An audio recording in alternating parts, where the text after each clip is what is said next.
with red crosses, no less.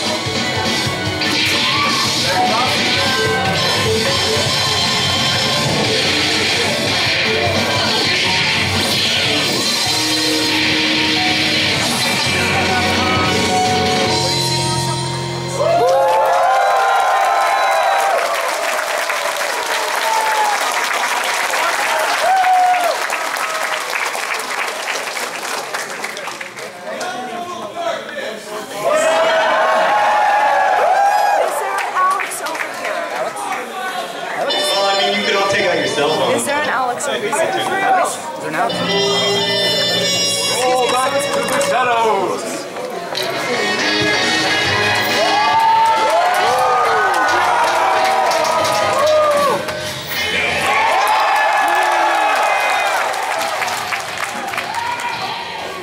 Good! Just boost!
Alright, that trailer was kind of telling the truth. He is still free on Xbox and European PSN.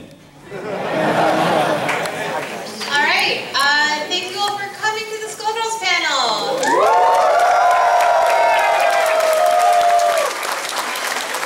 have a lot of new stuff for you today. We have some stuff that Mike just put in that the team hasn't seen. So we could, or heard. So we could probably just start from the left or the right, left, whatever for you guys. Just say your name, who you are. Hi, I'm Mike Z. Hi.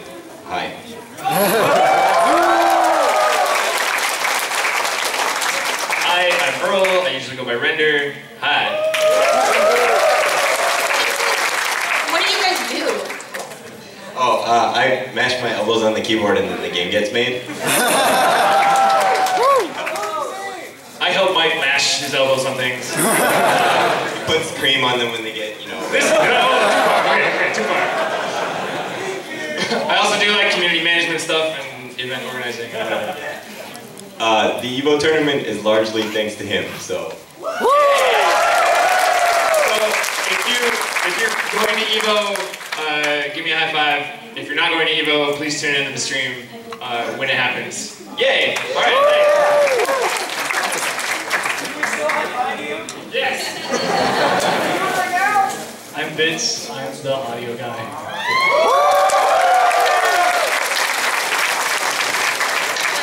I'm Mariel. I'm the lead animator.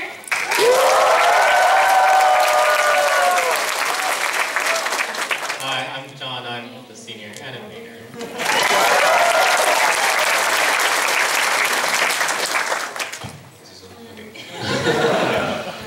Hi, I'm Richard. I'm the lead cleanup artist.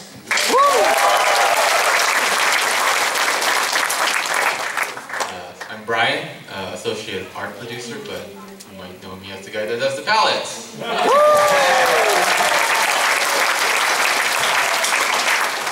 Alex, creative director.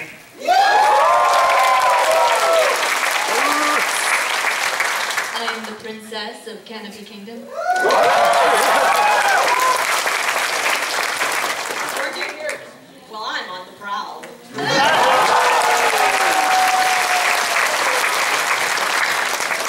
Alright, so we could probably just jump in. If you want to go, you should say.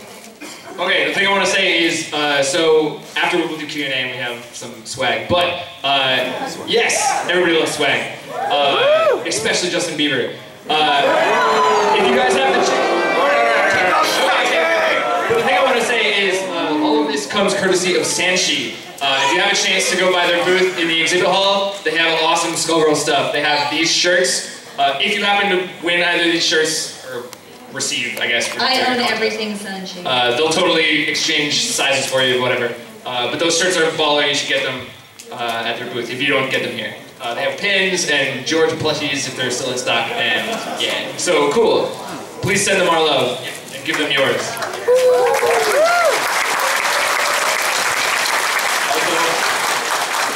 Also, they had an amazing Chrono Trigger shirt last year that I bought. So, it's got nothing to do with us.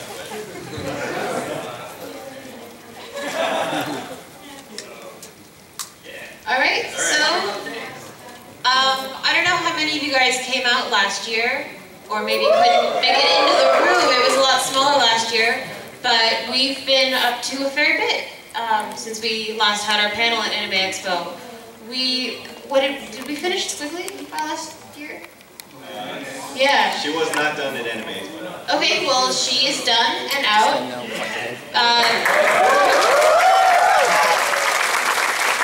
Big Man is done and out. And we are currently in the process of wrapping up our third DLC character, Eliza. Oh my god, I can see you. That's awesome. You look beautiful. She's right there, fully colored and everything. We'll be wrapping up Eliza soon, and we are starting to think about the next characters, Beowolf and Robo. Should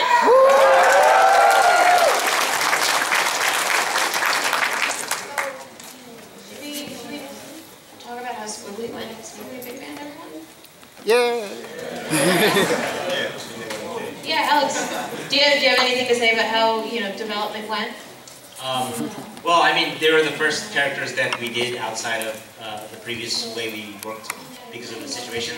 So it's kind of interesting to the learning of a new process and can you hear me?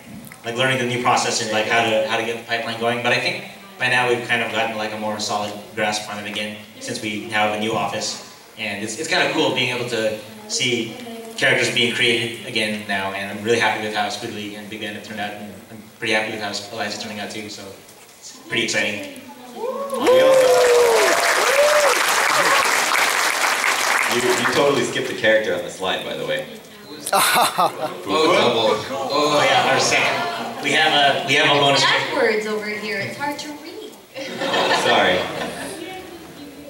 But actually, if you wanted to talk about also the context. Yeah, I mean, because he mentioned that Squiggly was the first character that we did without being under corporate oversight.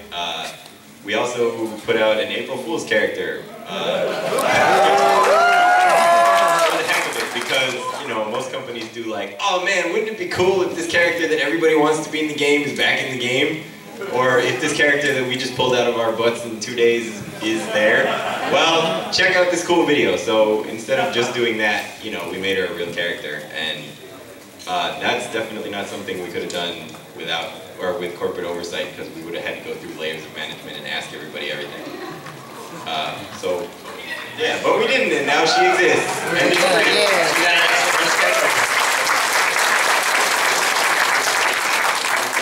Can we talk for a little bit about how hard Big Band was to make? Yeah, sure. He was really hard to animate because sorry Alex, he's a weird design. They're all weird designs, right?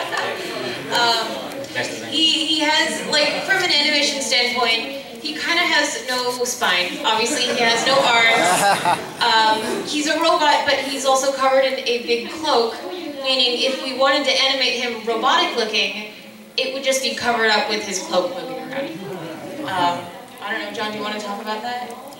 He has no silhouette, he's just this. Like. I remember the giant can, or was that a Starbucks cup or whatever that you did? Oh yeah, that was pretty good. I think Alpha did that, if I remember right. Okay. The coffee cup version, yeah. Yeah. I mean, he was also difficult from the engineering side because he took up twice as much space as everybody else. Oh man. Yeah, I mean, why don't you go? Well, The only thing that I can say is I'm still surprised that he fit on console. Like, I mean, yeah, he was made smaller in art at the beginning because we thought it would save size. It actually didn't save all that much space, but it turned out that he was a better size relative to the rest of the cast. But I had to do like magic and moving single things around and like the kind of stuff that you never want to do in programming because you never want to be that close to being out of space. But he works, and I'm really proud of that. I mean, the fact that we fit 6 characters in a space that most games can only fit 2 is like, yeah. Also, man, he took weeks.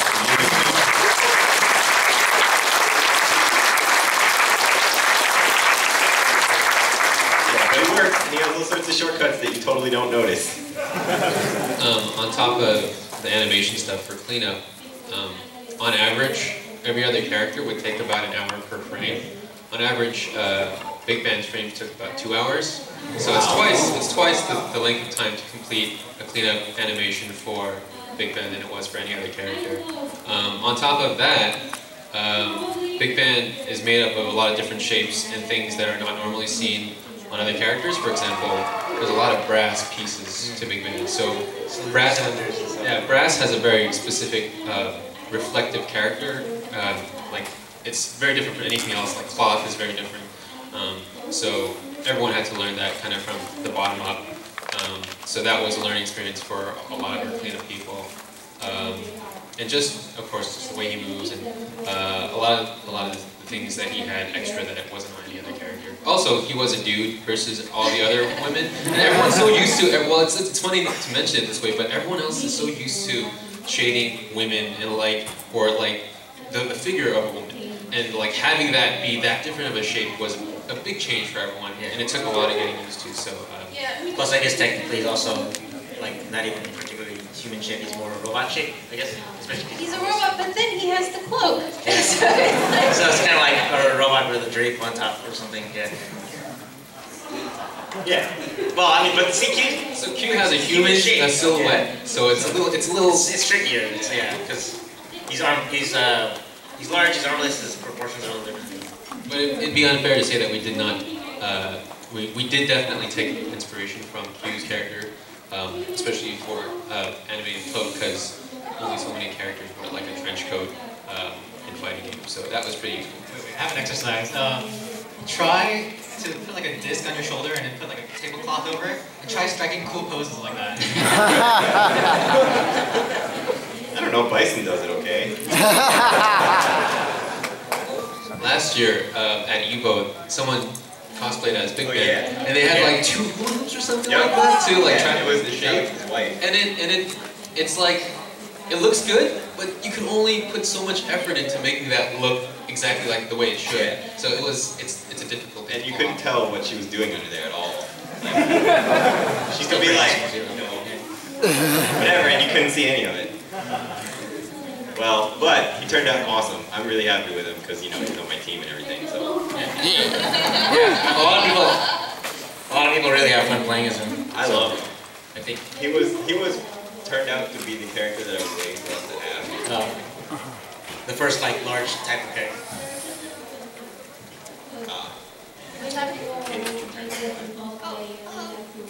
Hi guys. Can I point out that artists blacked you the story code for Fukua? Oh yeah.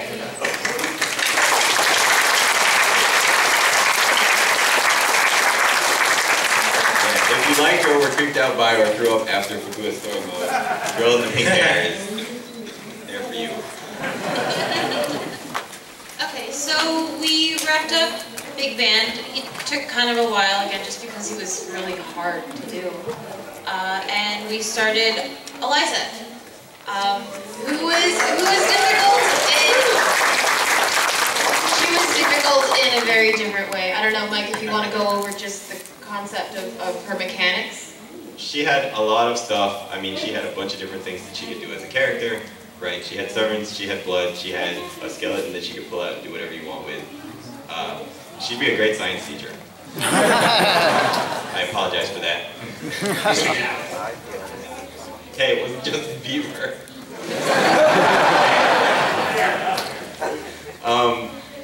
So I would like to say I'm sorry to all of the people who were very, very looking forward to little tomato ketchup balls going everywhere when you played as Eliza, because that was, sorry. I did a concept video for her way back in the Indiegogo with the blood mechanic, and that was, I mean, those videos were things that I could do really easily without, it's better if I do this, I guess.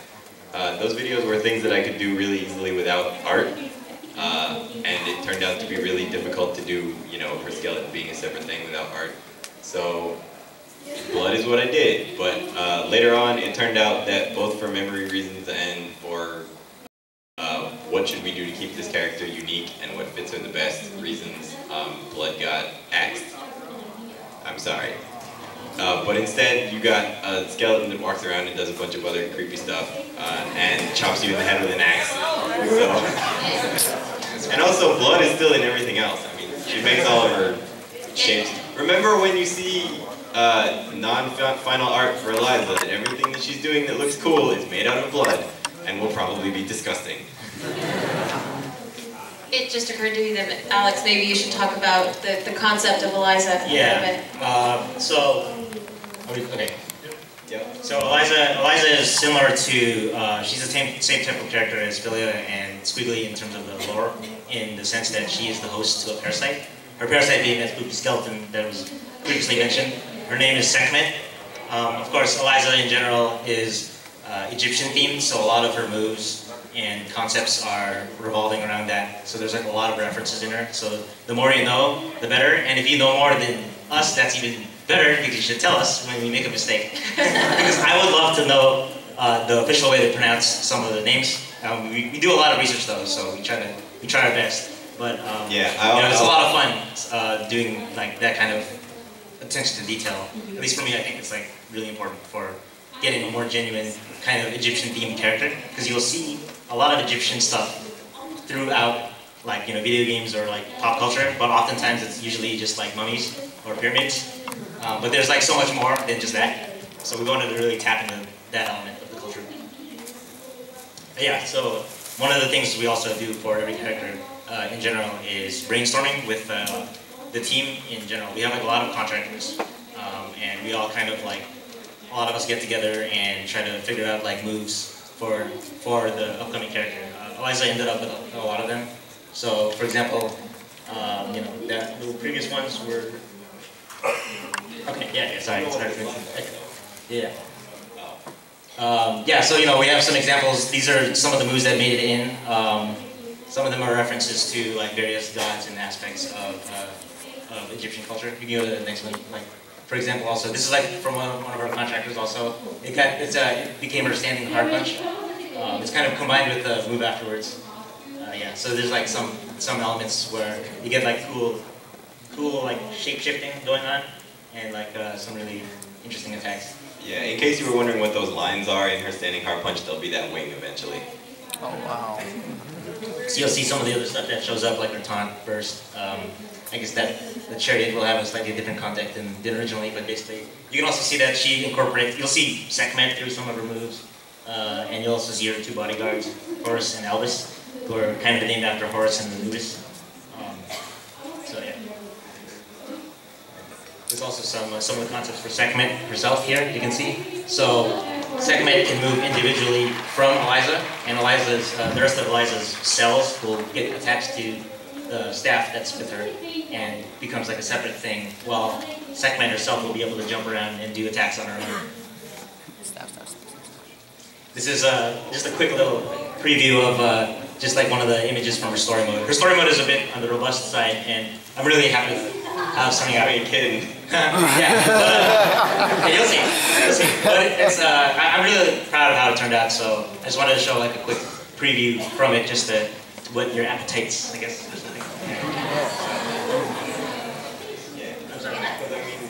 Yeah, you have the heat.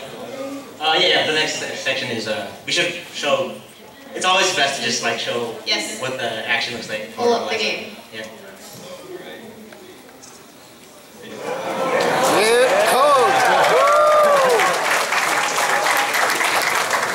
Show me the code. Woo! Eliza.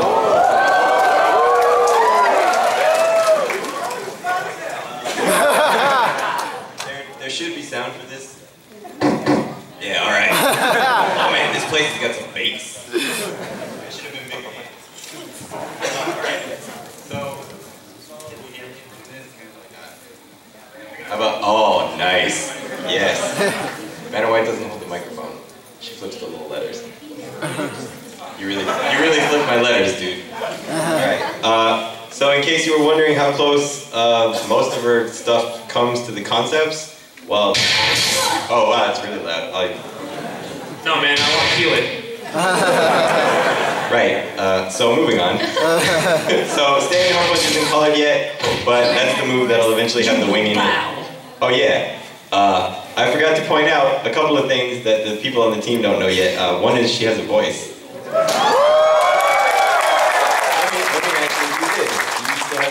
You totally do. Let's do. What was the name of her voice actress? Michelle Rock. Training mode 0. Michelle Rock. As Eliza. This is thanks to Mr. Vince.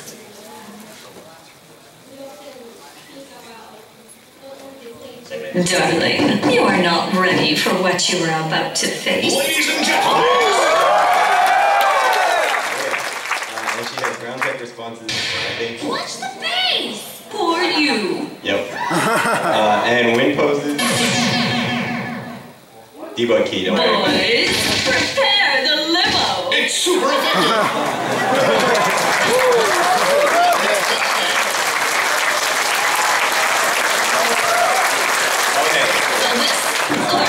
Let's not do that. Danielle, please come to the front. Please come to the front, We Danielle. don't need wind pose, or we don't need intro anymore, so I can put it back in training mode. You're just doing this right now? Yeah, I'm just doing it right now. Don't worry about it. Mouse, I guess. Picture in picture. Okay. In case you hadn't noticed, Daniel McCrae, voices Painwheel, just joined us. Who turns out doesn't sound anything like Painwheel in person. I was surprised by that. It was just me. That's talent, man. Dude, that wasn't it. No, you're right. Alright, so yeah, segment totally. I mean, you just saw that as a Segment concept. voiced by Wendy Lee, Yep. anime fan. She does not have voices yet. The only recording we did was Eliza so far. So, but yeah, she can come out and be totally separate, and then there's an anchor on the side, and your meter drains. Meter. Let's go! Your meter drains, and when you run out of meter, she automatically goes back, but you can also manually recall her. So you can do stuff.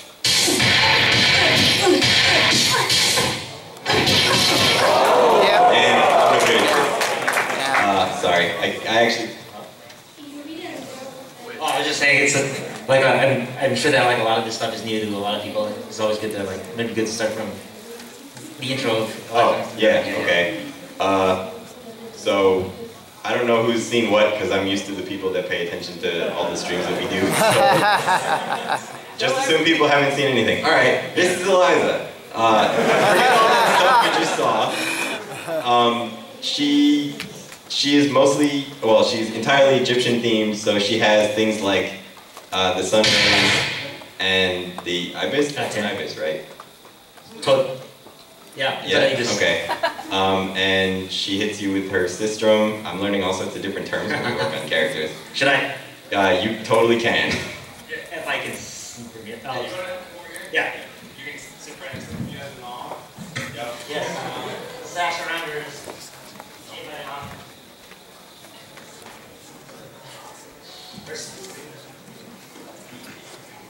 Her scythe is roughly based off the staff of Wasp, though it's like highly stylized to be pretty different in shape. Obviously the ankh around her sash. I'll just like narrate whatever happens, but feel free to. So obviously that's like both a reference to the Bangles song, and then like also to the actual name of that move is a Wajab, just because we love bad songs. But yeah, Wajab is the snake that you usually see on the crown of most Egyptian crowns. And then a set. Yeah, so this is like also based on the what you see on the pharaoh's headdress. No, I can see. Bast, yeah. You know, obviously, cats are huge in Egyptian culture, and right. You know, you have a sight. These are serpent pirates. This is like a long-necked leopard serpent type of creature. It's a. Yeah, you might want to also describe it. Well, it's okay. I mean, standing medium has gone through. I don't know if you can hear me or not. Standing medium punch has gone through a lot of iterations because it was supposed to be kind of like a close range anti-air, but people keep trying to use it for combos, so it got bigger and bigger and bigger, and now like it hits you pretty far away and is actually really useful. So I hope people actually start using it on purpose.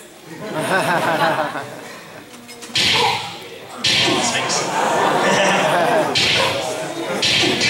And it's got the sneeze follow up. Or nose falls off.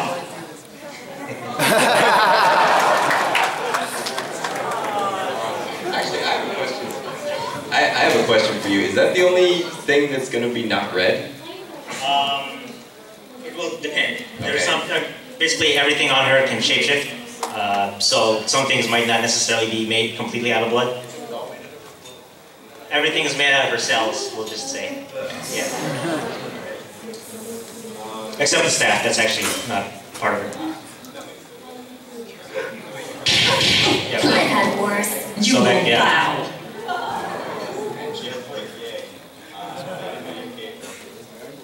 Does it have that? Yeah, there's a ritual for it's called the banishment of chaos, where it's like Apep is this snake that swallowed the sun, and like in order to help prevent like eclipses and like bad weather and bad omens, they would make a wax effigy of him and cut him with a knife. Oh, cool. And that didn't work. Well, I mean, like perhaps there were other times when it would. Yeah.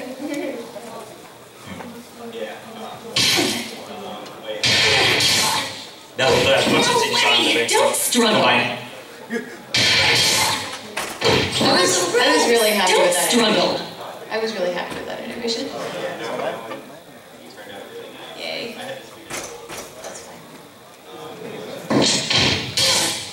Sorry about this. The game's in widescreen and this is standard screen, so you can't see the edges. She's hidden! Watch the face! Poor you. Well, I mean, like, it's like a solar barge, yeah. So she's just kind of barging through. You bore me. That's Isis. Isis is often depicted with wings like that. You'll see also that her feather turns into a crown. I mean, into a throne when she does that. So what kind of reference is Isis? I didn't even notice that until now. Well, because of the way the feather pattern is like. Yeah, what this is like, I just like, there are three gods that represent the sun, like Kunum, Capri, Ra, and Kunum, and but basically the hieroglyphs represent. I mean, I don't think this is like it's not too important to go over it too much, but yeah, then again, Apep shows up there because he swallows the sun. A child. Oh yeah, she has Beowolf or something. Leave my sight. Nice. Yeah, those are some reasons. Cheap shot. You bore me.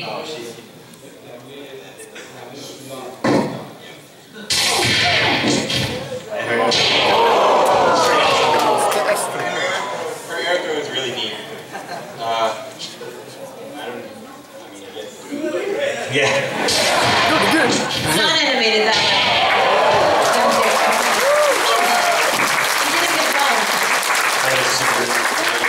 There are way more frames of this. She just got this yesterday. Well, not that. She just got the super version yesterday. So. Oh, whoa, oh, whoa! Oh, let's go! That's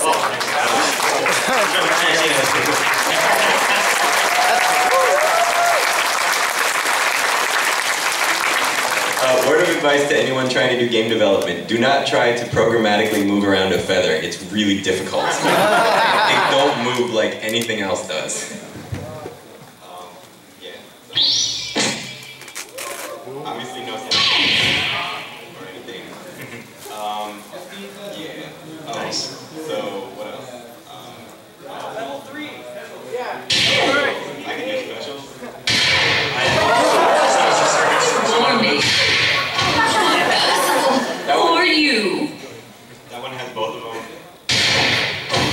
Too much. You. Don't get cocky. Give up. I won't fail. You will bow. That one actually, he comes out wherever they are, so. Sounds careless. Don't struggle. Yeah, and if you miss, then he's very sad.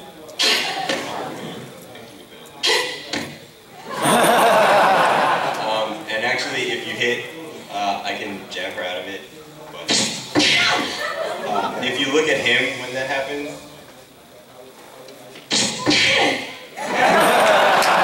yeah, he actually does the Terminator 2 thing. Because John is awesome. Thanks, John.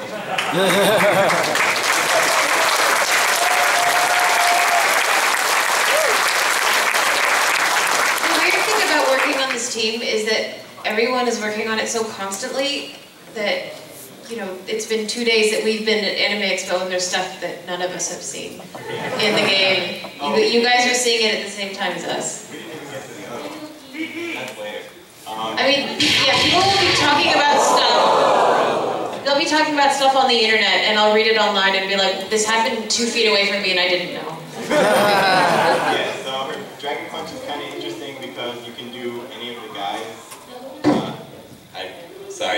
I'm not talking to the microphone, but you can choose who comes out when with what button you use. So like upper throw, right? Like the light punch version would hit, right? But you can do the hard punch version right away, so it does, or like off of that. So it actually makes her a really interesting character because you can choose when you're going to do the next one. Late, or whether you're going to follow it up on block or whatever. So, and it's also cool because that was your concept, right, Alex? Yeah. The divided up with Dragon She's Punch. like chopping up parts of her body to make those servants. Yeah. So in case you didn't notice, Like, check out her legs. if you look at her legs, right? Like her dress disappears for the first one, and then her sash disappears for the second one, and then yeah. Remember, she's disgusting. I mean, awesome. I'm sorry. I get these characters. But yeah, this was actually for most characters. There's like 1 or 2 concepts that I see them and I'm like, oh, they're gonna end up with this move. It doesn't even matter if it's useful or whatever. This was one of them because the hieroglyphic Dragon Punch was too good to like have like different ranks of yeah. I just that might be one of my favorite moves that we've ever done, and it's not even colored in yet. She also has which is yeah, so you can see Sekhmet underneath in that one. It's loosely based on Doom's molecular shield, except for without throwing out a ton of projectiles afterwards and stopping them and everything. But it does a ton of chip, and you can combo off of the light one.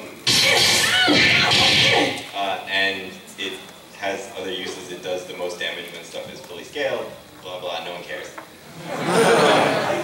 Also, she had, the first super that she ever had was her level 3.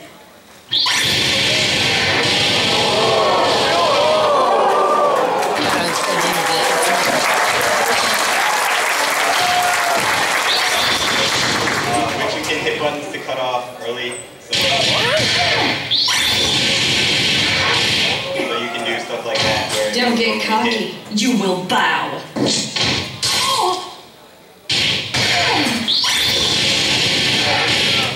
Well, I missed it twice, but Too much. You fool.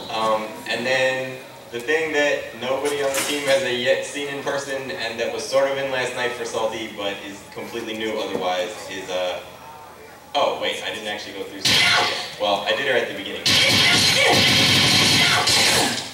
So Sekhmet has Hyper, which means nothing puts her into hit stun. You can snap her out, or you can throw her. It's my turn, dear. Or you can throw her. Immobilize. But otherwise, she is pretty much impervious to Too much. I mean, You fool! You slow her down if you hit her, like, right? I won't fail.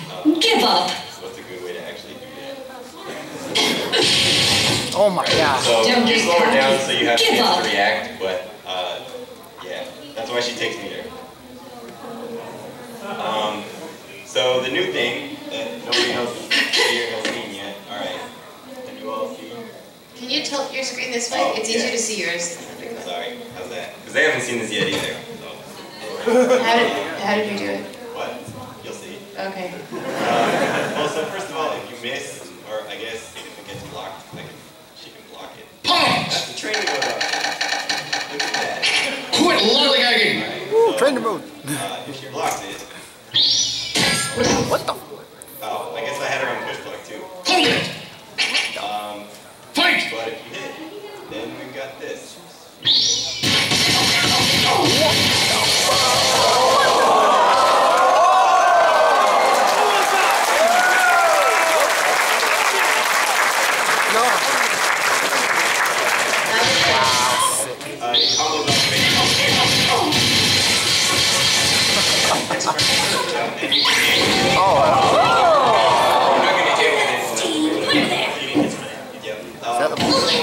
Oh, he finally has the DHC in the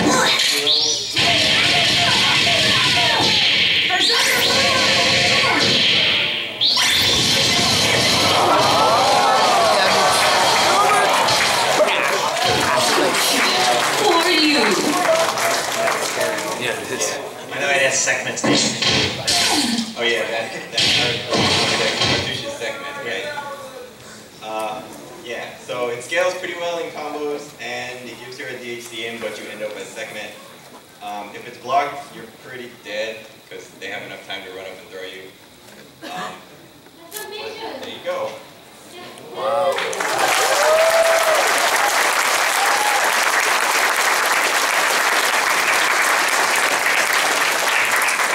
She is still missing one more super, but I have to look at memory constraints first, so she may not get it, so I'm not going to talk about it other than the fact that she doesn't have it yet. She's pretty done otherwise. She's like a complete character, she can do everything, and you know, she's already pretty useful. Bang Camaro is really scary with her. But yeah, so ta-da, Eliza.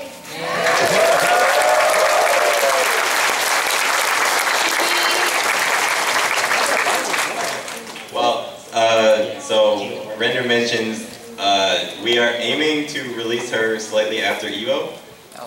If you want to play as her, obviously if you own the PC version, then she is in the beta, and all of this stuff will be in the beta either later tonight when I get around to it or tomorrow. Yeah, let's do it for tomorrow. All right. Tomorrow's a great day. Who here is going to Evo? Yeah, all of us. Alright, if you're not going to Evo, you should go to Evo, because Evo's a great thing. But also, we will have a bunch of dev kits there, so she will be playable on console for the first time for people that don't come to Salty. Yeah, I'm excited about that, because it won't crash, let's hope. But yeah, so there's Eliza.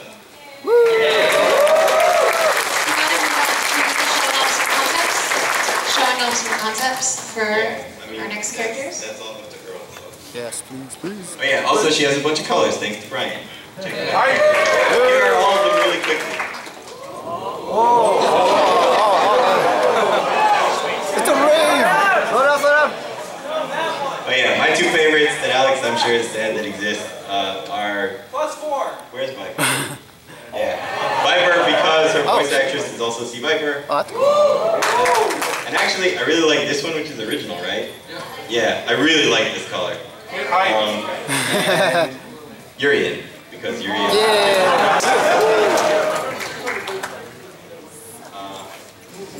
Yeah, let's hear it for DevTools.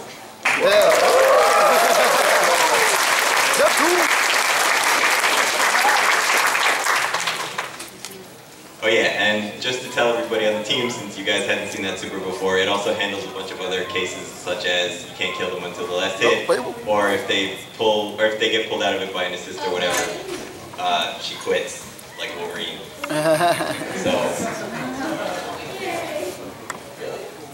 Oh wow. Oh yes. Wow. Oh, is it right here? Yeah. Actually, yeah. Good night. Hello. Actually, I think how many people here are contractors? I'm kind of curious. Raise your hand. Stand up, actually. I just wanted to see. For Skullgirls specifically. There's some people here. How many of your contractors Just for stand up. anything? No. Stone? Yes. You're right there. Stand up, man. Who else here is contractors? Anyone? Me? Yeah. Let's hear it for you guys. There's a lot of other guys that are not here right now. We should give them a hand too. Yeah. There are. What do we have like almost 10 times as many contractors as we are? I think our credits were close to 100 people. Yeah. I mean, we do a lot of the work, but there's a lot of it that we wouldn't even. I mean, if it was just us, you know, we'd still be on Peacock. So. So contractors are very important, and they're all very awesome, and we owe them our thanks. Thank you.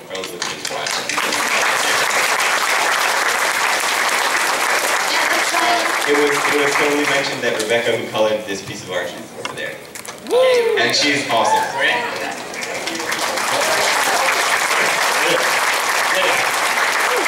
Great job. I really like the ones you colored. Really awesome. Yeah. They're all great. I'm really happy with how her story mode is turned out. Keep looking at her, make her feel embarrassed. All right. Go on. Shall we proceed? Yes. Speaking of contract and in general, like the collaborative nature of the game, like I was mentioning, the brainstorms and stuff. We've begun brainstorms for Beowolf. I just like using this as the intro image because it was a concept for his intro. There's actually another version of this that's also awesome. Yeah, we have. Yeah, I think the other version. He basically just like enters it. Is the other version the next slide? No, I think Oh, I'm sad. it's, yeah, you have stuff from Brian, right? Or Yeah. I think, yeah, there it is. Okay, so in case we haven't given you enough insight into our process by talking about it all the time yet. Right. Yeah. Are you like a staff member just freaking out there?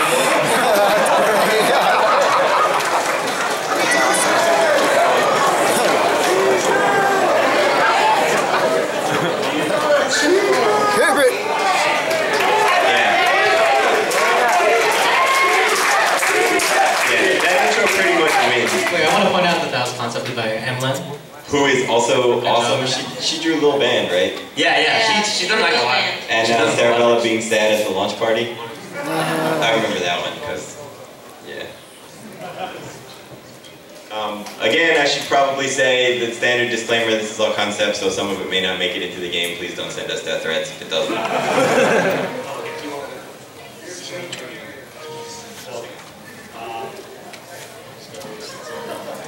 Actually, if you want to just like, yeah, the slides. Might be easier for this. Because like there's. We can go back to this.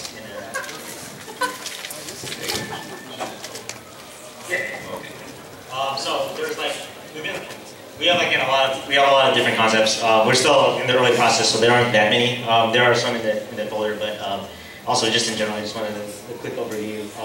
It's kind of a mix between whatever matches with Beowolf in terms of using his chair, or the Beowolf mythos, or the wolf motif, or obviously professional wrestling is a huge part of it. Like I was mentioning, research is very important for us, and one of the elements here is going to be like watching awesome wrestling videos all day.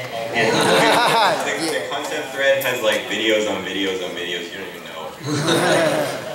Yeah, some of the people we know are like really well versed in wrestling moves, and it's really awesome to see some of that.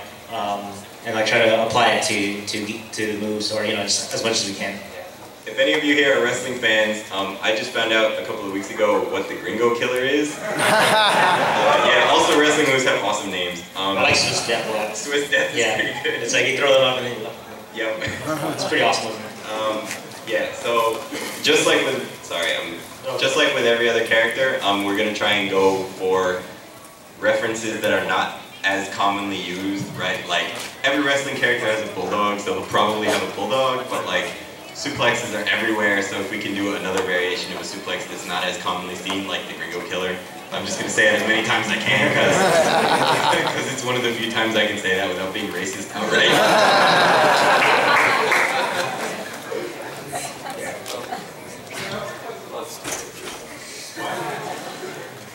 Someone came to my table and asked if he was going to be like Kanji. Maybe we should clear that up. Oh.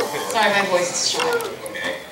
I would go with more like Captain America. Yeah, I guess Yeah, I mean, like, Kanji is basically just a grappler. His chair is not really a separate thing. Like, he holds it and he hits you with it, but it's just a prop. So we'd like to try to do more with the chair than that. Yeah, I think it's also fair to explain that Captain America is a character from Capcom that drops his shield. I mean, not everyone knows that here, so... Sorry. Alright, so that's true. If you don't know who Kanji is, he's from Persona 4 Arena.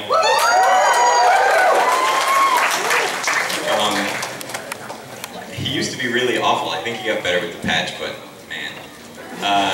He's a wrestler, he has a chair, but it's just kind of a thing that he holds all the time, whereas Captain America in the Marvel vs. Capcom series has a shield and can throw it away and has a different moveset, well, a slightly different moveset when it's off of him and he has to pick it up, and he can use it for things, and he has different stuff that he can do when he doesn't have it. So, what about Captain America? So far, some of the concepts that involve the chair are things like, different properties that the chair can do separate to Beowolf, or like attacks that are different because he either has the chair on him or not on him. Oh, let's see. We don't know. Sorry, wait. That was his model sheet. I think, yeah, there might be, well, there would be in the folder. We can probably go through that. Yeah. Should we just go through that for some more stuff? We can just go through the slides for now, yeah. I guess we can just here's a preview of his model sheet also. We're going to have like a 3D model for the chair when the time comes. And basically he's able to keep it on his back with a magnet that's on his belt. But basically, yeah, you can kind of get a sense of like what he'll look like in the game, and like he'll be more hunched over in the game, but you can see like his height comparison and stuff. Oh yeah, because Valentine's like way shorter when she's actually standing. Right, yeah, you're thinking about like Valentine's. Not to put you on the spot, but so Valentine's what, 6 feet? Yes. Would that mean Beowolf's like 6'2"? Maybe 6'2"? Well, anyway, that's unimportant. Perhaps. Just slightly fast, yeah. Well, I don't know, we'll probably have to adjust things as time comes. Actually, what I often do for the model sheets, like all the images in the lineup, that lineup image that you saw for the voting, they're to scale to each other. So basically what happens is I will take that and fill it as reference and scale both of them up at the same time, and then like eventually get them close enough and like, okay, that's roughly his size, and then like I'd have to like cut it up and like kind of reposition it so he's standing up straight, and then like that's kind of how you roughly calculate how tall. I like one of the things we did for Big Band. We had the 3 sizes because all the other characters had the 3 sizes, but it's usually mainly for women. So for men, it's, I mean, especially for Big Band, it's like he doesn't have a human shape altogether. So it was something like what diameter? Yeah, it's the diameter of his body. And it was like 170, 160, 150, and anyone who knows 3 sizes know those are ridiculous sizes. So it's just. I just know he's 597 pixels tall. That helps. It's important to know, the most important number. I think that's without the mouthpiece. So that's just like his head. Oh, that's the hip box. Yeah, he's really big. The green is 720 pixels tall. Sorry, I have to go back real quick through some of the... Yeah. Oh. Should we go out the portrait? I'll tap. We practiced this. Yeah. Oh, Robo portrait? Okay, sure. Let's proceed. Oh, yeah. Let's go on to Robo portrait.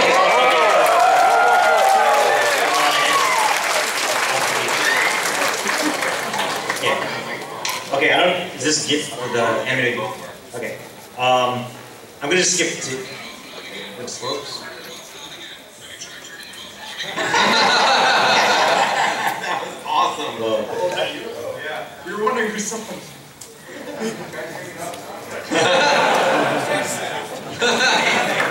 So I don't. The previous image is an animated GIF, but this is working on this file. Maybe I can show it later. But basically, Robo Fortune is going to be a modification of Misfortune, and this is what the final version of her will be close to.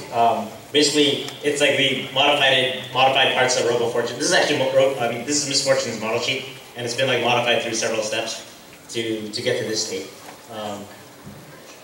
Oh yeah. Sure.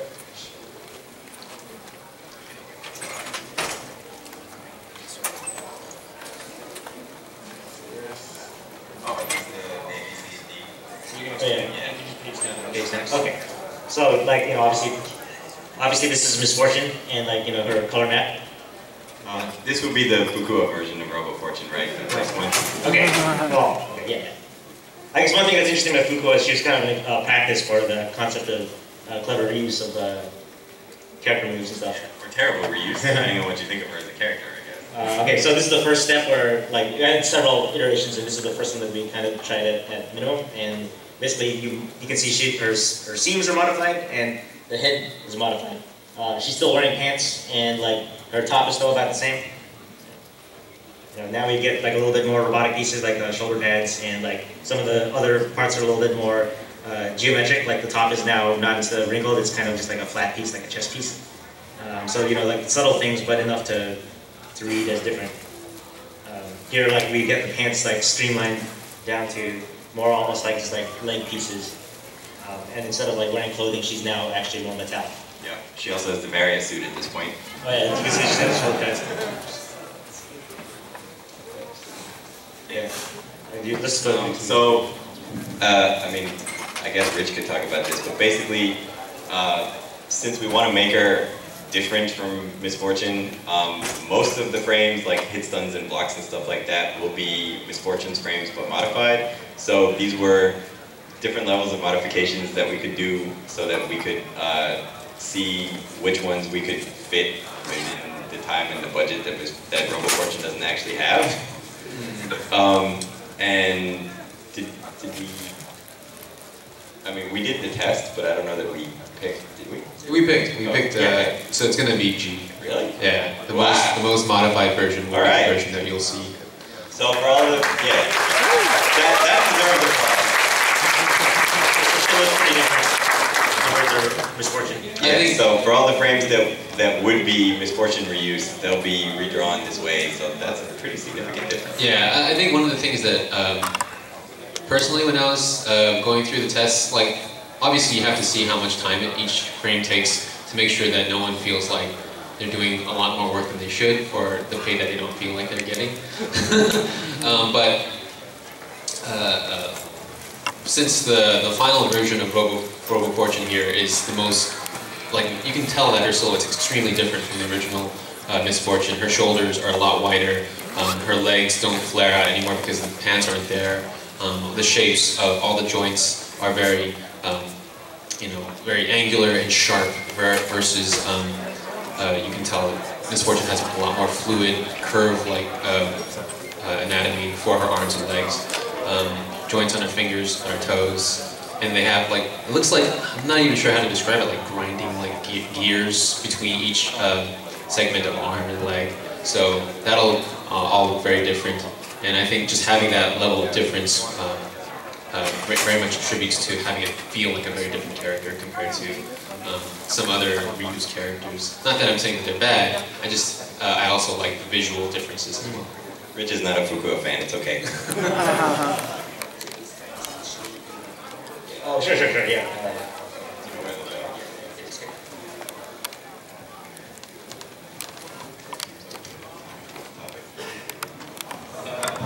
So here are a few palette ideas. We won't guarantee. Oh shit!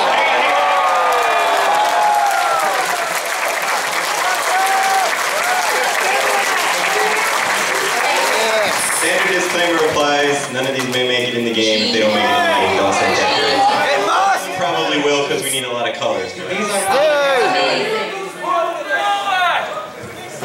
These are palettes I had since Misfortune originally, so I'm really glad we have Robo Fortune to put all these into.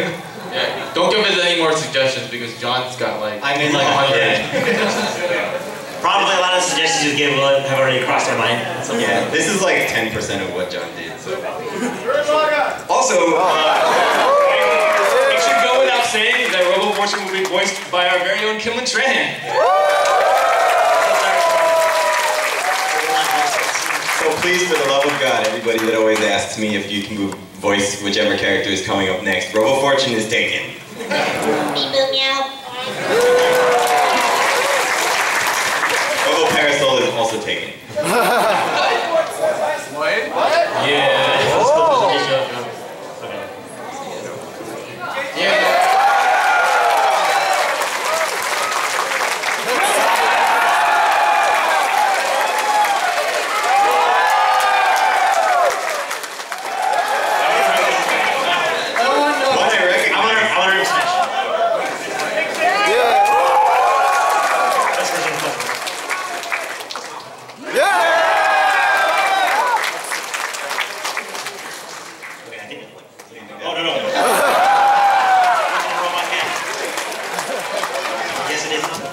Now I know we're in an anime. Please keep that one.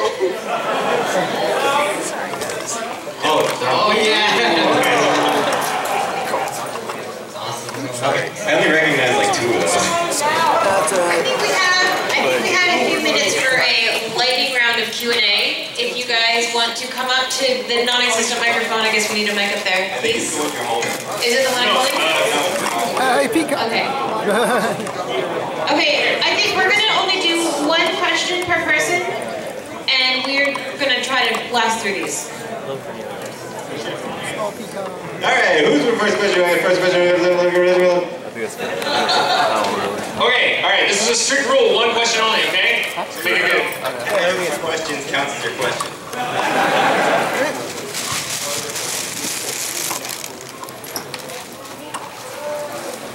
This is a question for Hi. What's up? So if you found out you had to do Miss Fortune, how did that make you feel?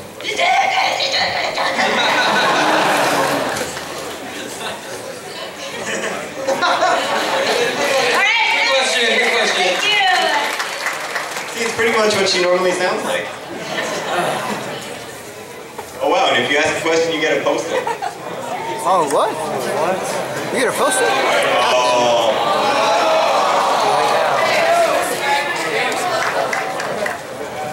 I was wondering about, you guys already get a comic? No. I was wondering about making a comic for each storyline of the character if you guys aren't able to do the storyline of in the video game, and if you would like take volunteers to do it, if you can't do it with your money. There's legal reasons and like we don't know the IT technical. I mean, Right, yeah. So I mean, we were only funded through this game, so I mean, our publisher wants to do more things. It's up to them. We do want to do a comic. Can't make any promises. Probably, honestly, I don't know. Maybe not. But you know, if we were looking for artists, I think you guys would know. So. Right. Thank you.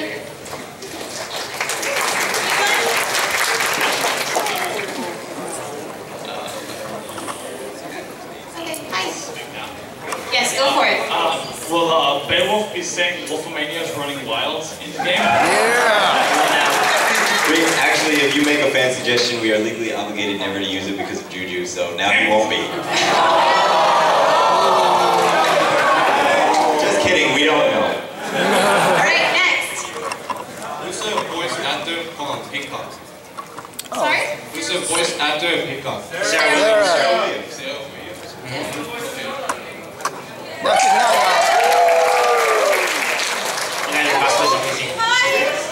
Actually, it's her.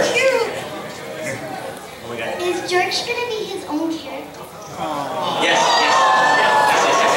That was adorable. Yes. Oh my god. Oh my god, what do we do? Yeah. Oh my god. My phone is about to die. Yeah, I think I have to do that now.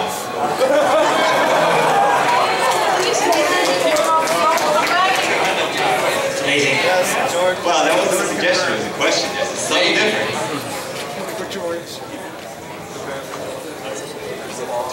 I was actually talking about that. I was thinking about that one point. Kind of like sort of fun. Yeah. And then like you can kind of like use some of like the stuff from Peacock. It would be pretty fun. Okay, you ready to be there? Thank you. Technically, we already Is there a possibility you can make a second Kickstarter so that more characters can become DLC? Is there a possibility you can add? No swag to this guy. I think we thought about it for sure, and we're super grateful for how successful our first Indiegogo was. But I feel like coming back to the fans and being like, we know you guys will give us money now, so give us more money, is kind of lame. Yeah, also I'd like to add to that, we are amazingly happy at how successful the Indiegogo campaign was, but keep in mind that we basically aren't getting paid for this. So if we did a second Indiegogo campaign, it would have to be at real salaries, and I don't know that people would donate $90,000 more per character. Like, more than, I know I shouldn't actually say that because everybody will be like, yeah, no problem. No harm in trying, just say it. One more thing to add to that, there's a lot of extra obligations in fulfilling crowdfunding, Kickstarter, or Indiegogo, and that takes up time from doing the work itself.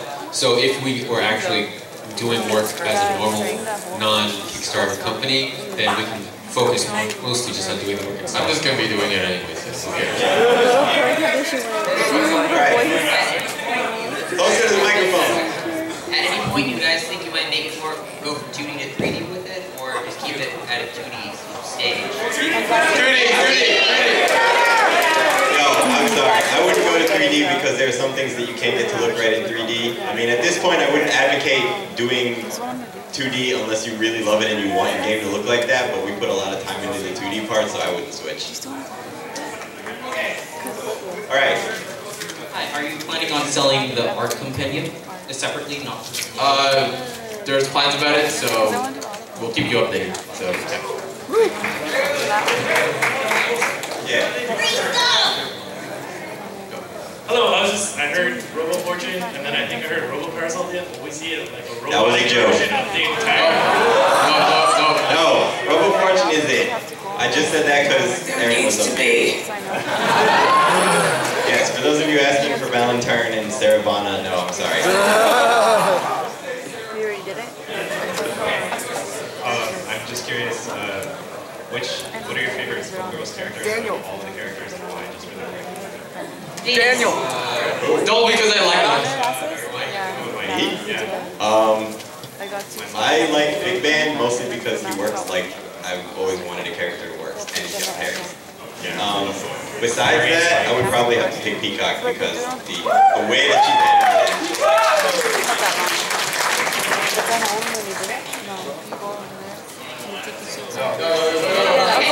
Best time. That's why I want to say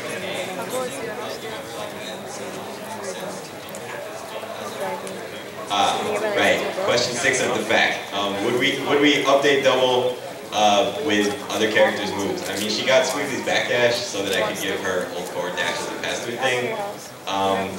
But at this point, I don't really want to screw over Double players because we want her to look different. If that makes sense. Like, if I could do it without changing the functionality of whatever, then yes, but otherwise, probably not. Double's not very original. She can't learn new stuff. You can't teach an old blob new tricks. Can you get closer to the mic, please? So you're gonna go there? I was just wondering, was that a crocodile move that Eliza got? Yes. You mean the one where she slides across? Yeah, it's so big. Actually, you can tell the shape of her sash kind of reflects his crown. Yeah. Her legs turn into the jaw, the upper and lower jaw. Alright. Oh no! Sorry, dudes. Now you know what it's like to feel like a villain. So, Mike and Alex, this is a big one. What happened to make you switch from Umbrella to Big Band? Yeah! as well. Well, basically, like a lot of people wanted like guy characters in the roster. So basically, what we did was like to satiate like that need. We went with Big Man. Yeah. So. And I guess everyone is something else. Yeah. I mean, like that's basically the main reason. I would have loved to have a brother, but still. Okay. Sorry, Okay. What? Do you want to wrap up? Yes. Sorry, that is unfortunately it. I have to say that we can't do Q&A up here afterwards, so, no, sorry, we don't have time. Depends on